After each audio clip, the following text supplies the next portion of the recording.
When my ex-fiance left me for my sister, I said nothing. At their wedding, the minister asked who sponsored the venue. My sister smiled until he said my name. "She owns this place," he added. The silence was louder than the music. The camera would have caught it all. The moment my fiancé walked out of my life and into my sister's arms. The betrayal wasn't whispered. It was displayed like a headline, bold and cruel. My family tried to pretend it was normal, but the tension in every room told another story. I didn't scream, I didn't fight. I let silence wrap around me like armor. What they didn't know was that silence can be sharper than any blade. I remember the day he left. The air was heavy, the kind that makes breathing feel like swallowing stones. He packed his suitcase with the same hands that once promised me forever. My sister stood outside, waiting, her smile too wide, too eager. He didn't even glance back at me as he walked out the door. I stood there, frozen, my heart pounding so loudly I thought the neighbors could hear it.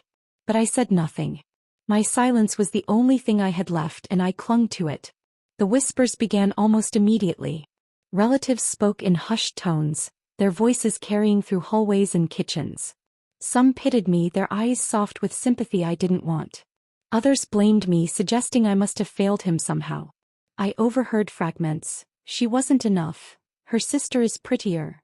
He made the right choice." Each word was a dagger, but I refused to let them see me bleed. I walked through the house with my chin lifted, even as my insides crumbled. My sister reveled in her victory. She flaunted him at dinners, paraded him through family gatherings like a prize she had stolen fair and square. Her laughter was louder, her gestures exaggerated, her eyes always darting toward me to measure my reaction. I gave her nothing. I smiled when others smiled, nodded when spoken to, and carried myself with dignity. But inside I burned. Every touch between them was gasoline poured onto the fire inside me. One evening, I came home to find them sitting together on my parents' porch. She leaned against him, her head resting on his shoulder, while he stroked her hair like it was the most natural thing in the world. My mother offered them tea, trying to act normal, while my father avoided looking at me altogether. I stood there, invisible in my own family, and realized that silence was my only weapon. If I spoke, I would shatter. If I screamed, I would lose. So I swallowed the pain, letting it settle deep inside me, waiting for the right moment to surface. Then came the wedding invitation. A crisp white envelope with golden letters, delivered to my door as if it were any ordinary announcement. My hands shook as I opened it. Their names were printed together, bold and proud, announcing the union of two people who had destroyed me. I stared at the card for hours, debating whether to attend. Part of me wanted to tear it apart, burn it, and pretend it never existed. Another part of me wanted to walk into that wedding and show them I wasn't broken. My silence had carried me this far. It could carry me further. I decided to go. Not out of love, not out of forgiveness, but out of strength. My silence wasn't weakness, it was power. And I would wield it in the most unexpected way. What they didn't know was that the grand hall they had chosen for their wedding belonged to me. Years ago, I had bought it quietly as part of my business investments. I never told anyone. It was mine, a secret I had kept close to my heart. When I learned they had chosen it as their venue, I felt a surge of strength I hadn't felt in months. They thought they were celebrating their victory in a place that symbolized their triumph. But in reality, they were stepping into my territory, under my roof, surrounded by walls I owned. That secret gave me power. It was my silent revenge, my hidden weapon. I didn't need to shout, I didn't need to fight. All I had to do was wait. In the days leading up to the wedding, I carried myself with calm dignity. I attended family dinners, listened to the endless chatter about dresses and flowers, and smiled when asked if I was coming. My sister looked at me with suspicion, perhaps wondering why I wasn't crumbling. She didn't know the truth. She didn't know that every step she took toward her perfect day was a step deeper into my silent trap. I remember one small incident that sealed my resolve. I was at the market buying groceries when an old family friend stopped me. She leaned close and whispered, "You're stronger than they think. Don't let them see you fall." Her words weren't pity, they were recognition. She saw the fire in me even when others only saw silence. That moment reminded me that silence wasn't emptiness, it was strategy. On the night before the wedding, I sat alone in the hall. The chandeliers glowed softly, casting golden light across the polished floors. I walked through the empty space, touching the walls, the chairs, the stage. It was mine. Every corner, every detail, every brick belonged to me. I imagined the faces of the guests when they learned the truth. I imagined my sister's smile fading, her triumph crumbling. I didn't need to plan a speech. I didn't need to make a scene. The truth itself would be enough. As I stood in the center of the hall, I felt a calmness wash over me. For the first time since the betrayal, I wasn't drowning. I was rising. My silence had carried me through the storm, and now it would deliver me to the moment I had been waiting for. I walked out of the hall that night with my head high, knowing that tomorrow, everything would change. The morning of the wedding arrived with a strange calmness. I woke early, the kind of early where the world is still quiet and the streets outside are empty. My dress hung neatly on the chair, simple but elegant, chosen not to impress but to remind myself of dignity. As I slipped it on, I felt a steady resolve settle into me. This wasn't about them anymore. It was about me reclaiming my strength. Walking into the hall, I carried myself with deliberate grace. The chandeliers sparkled above, casting golden light across the polished floor. Guests turned their heads as I entered, their eyes following me like shadows. Some whispered, others stared openly. My sister's smile faltered for a fraction of a second when she saw me, but she quickly masked it with a laugh, clutching his arm tighter as if to reassure herself. I didn't flinch. I walked past them, my heels clicking against the marble, each step echoing louder than the music. I chose a seat near the front where I could see everything clearly. The flowers were arranged perfectly, the stage draped in white and gold, the air thick with perfume and anticipation. My sister glanced at me again, her eyes sharp, searching for cracks in my composure. I gave her none. I sat tall, my hands folded neatly in my lap, my silence louder than any words I could have spoken. The ceremony began with the minister's voice rising above the murmurs. He spoke of love, of unity, of promises meant to last a lifetime. My sister's grin widened, her gaze sweeping across the room as if she were basking in admiration. Then came the moment. The minister asked who had sponsored the venue. She leaned forward, ready to claim the applause, her smile stretching with pride. But the minister's words cut through the air like a blade. "This hall belongs to her," he said, pointing toward me. "She owns this place." The silence that followed was deafening. The music seemed to die mid-note, the chatter evaporated and the air grew heavy. My sister's face drained of color, her smile collapsing into confusion. She blinked rapidly, her lips parting as if to speak, but no words came. Guests shifted uncomfortably in their seats, some whispering, others staring at me with wide eyes. The revelation hung in the air, impossible to ignore. I didn't gloat. I didn't rise. I simply sat, my expression calm, my silence speaking louder than any speech. My sister squirmed in her gown, her hands tightening around the bouquet until the petals bent. She glanced at him, her new husband, but he avoided her eyes, his jaw clenched, his pride visibly shaken. The guests' reactions were varied. Some avoided my gaze, unwilling to be caught in the storm. Others looked at me with newfound respect, their eyes softening, their posture shifting. A few leaned toward each other, whispering furiously, their curiosity ignited by the unexpected twist. The power of truth filled the room, pressing down on every corner, every breath. I felt my strength return in that moment. Not because I had humiliated her, but because I had reclaimed my place. For months, I had been the silent shadow, the forgotten sister, the one left behind. But now, in the very space they had chosen to celebrate their triumph, I stood as the unseen architect of their downfall. The ceremony stumbled forward, the minister clearing his throat, trying to regain control. My sister forced a laugh, brittle and hollow, her voice cracking as she tried to carry on. But the damage was done. The revelation had shifted the atmosphere, and no amount of forced cheer could erase it. At one point, a guest leaned toward me, whispering softly, "I didn't know this was yours." I smiled faintly, offering no explanation. My silence was deliberate, my refusal to elaborate part of the quiet revenge I had chosen. As the vows were exchanged, I watched her hands tremble. She tried to steady herself, but the weight of the moment pressed down too heavily. Her voice wavered, her smile faltered, and her eyes darted toward me again and again, as if my presence alone was unraveling her carefully constructed facade. The reception began, but the energy was different now. The laughter was forced, the music too loud, the conversations tinged with curiosity. Guests stole glances at me, their expressions ranging from admiration to unease. My sister tried to dance, tried to laugh, tried to reclaim the spotlight, but every move seemed desperate, every gesture hollow. I remained seated, calm and composed, sipping my drink slowly, watching the evening unfold. My silence was a mirror, reflecting back their discomfort, amplifying the cracks in their celebration.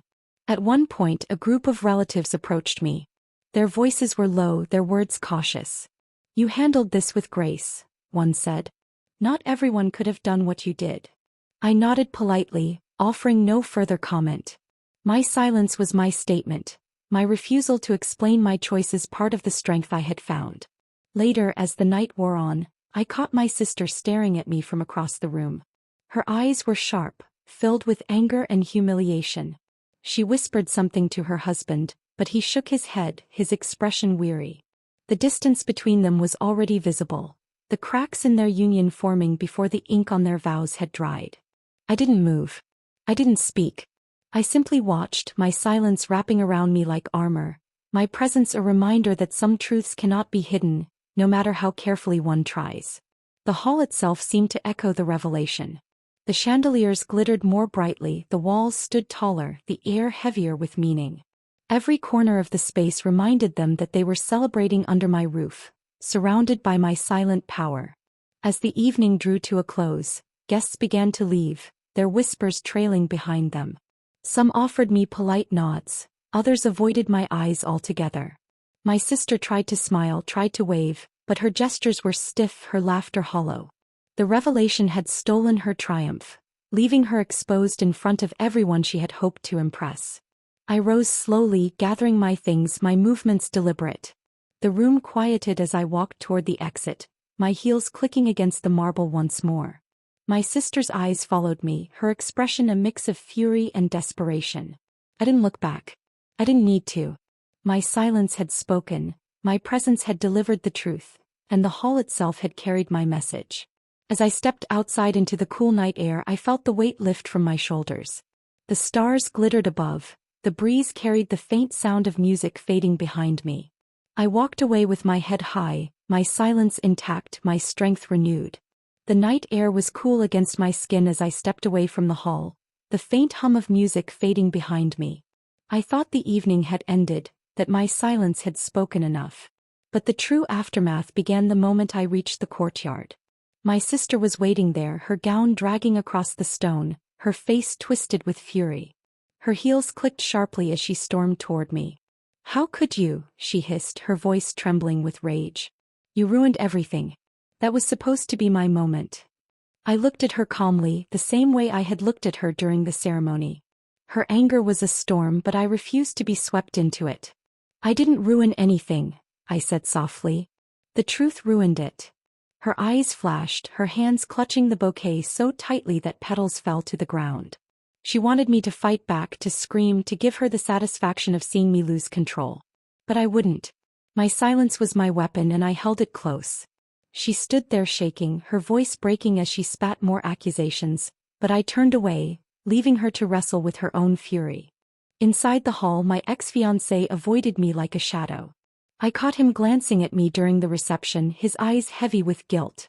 He tried to laugh with guests, tried to dance with my sister, but his movements were stiff, his smile hollow. Pride had once carried him, but now it was shattered. He couldn't meet my gaze for more than a second before looking away, his shame written across his face. I didn't approach him. I didn't need to. His silence toward me was louder than any apology he could have offered. He knew what he had done and he knew the weight of it. That was enough. The whispers spread quickly among the guests.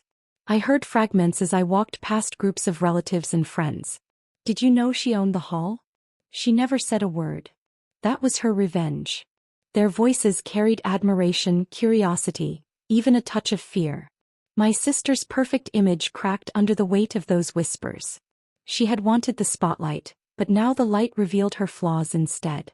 One aunt approached me, her eyes warm but cautious. "You handled yourself with grace," she said quietly. "Not everyone could have done what you did." I nodded, offering a faint smile. I didn't need their approval, but I accepted their words as acknowledgement of my strength.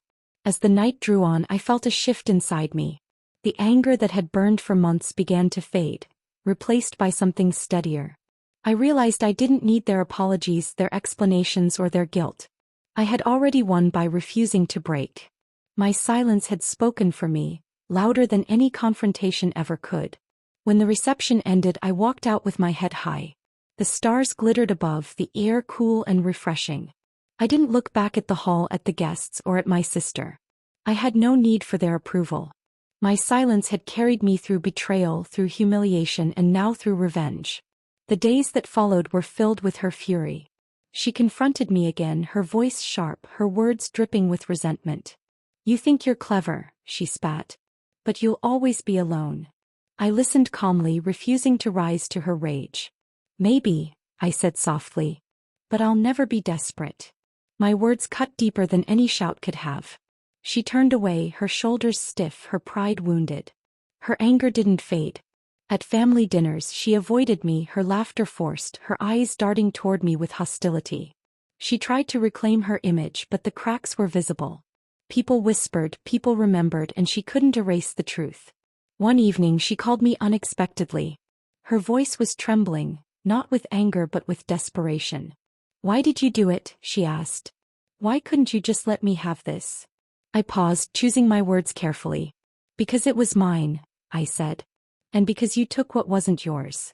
She hung up without replying. That silence was louder than any argument. He never spoke to me directly. At gatherings he avoided me, his eyes darting away whenever I entered the room. His shame was a constant shadow, following him wherever he went. I saw it in the way he carried himself. His shoulders hunched, his laughter hollow, his smile forced. He tried to act as though nothing had happened, but the guilt was etched into his face. One afternoon I caught him alone in the garden. He looked at me, his eyes heavy with regret. "I didn't mean for it to happen this way," he said quietly. I met his gaze, my voice steady. "You made your choice." He nodded, his eyes dropping to the ground. "I know." That was the last time he spoke to me. His silence afterward was enough. The story spread quickly. Friends called, relatives whispered, neighbors leaned in with curiosity.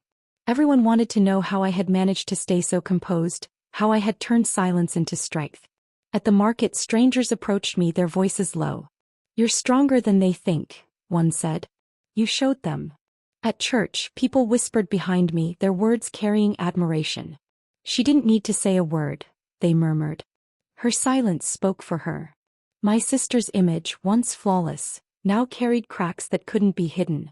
She tried to smile, tried to laugh, tried to reclaim her place, but the whispers followed her everywhere. I began to feel lighter, freer. The weight of betrayal no longer pressed down on me. I walked through the streets with confidence, my head high, my steps steady. I started new projects, met new people, and built a life that wasn't defined by betrayal. My silence had given me closure, and my dignity had given me freedom. One afternoon I sat in the park watching children play, listening to the laughter that filled the air.